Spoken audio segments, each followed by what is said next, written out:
The city goes through all efforts and gives all opportunity for owners to come in, work with the city, work with our partners with economic community development, and the demolition by the city is a last resort. That's the final step that we have to take because we cannot just continue to leave a building like this remain in a community without something happening to it. So it goes back to safety. You can see this is a long-standing community. Some of these homes have been here probably since the 50s or 40s. This is a corner lot, very prevalent, and we need to get this house either repaired or demolished, and the demolished route is the one that we have to take, unfortunately.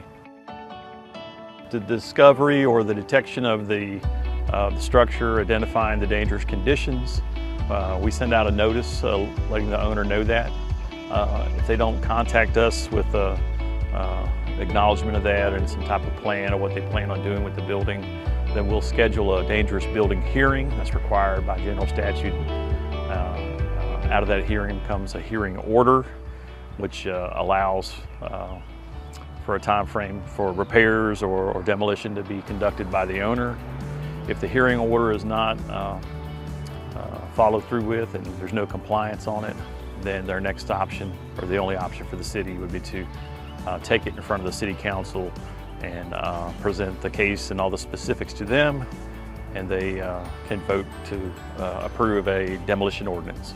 Anything where the building is structurally compromised, walls, framing, roofing systems, flooring systems, electrical systems, typically they become dangerous due to some type of just neglect, lack of maintenance, that type of thing. That's what the case with this building was, or this house. It just had been here for years without any required maintenance, and the owner started doing some type of work on it, and it was never followed through with. The city places all demolition projects out for bid. It's contractors that meet the minimum qualifications, and leaving it a nice, flat, smooth piece of property that can be developed again. That's the hopes. The most common question that gets asked is, does the city now own the property after we conduct the demolition? And the answer to that is no, the city does not take ownership of the property. However, the costs associated with the demolition would be billed to the property owner, and if the property owner does not pay for those services, then it would be an assessment on the real property.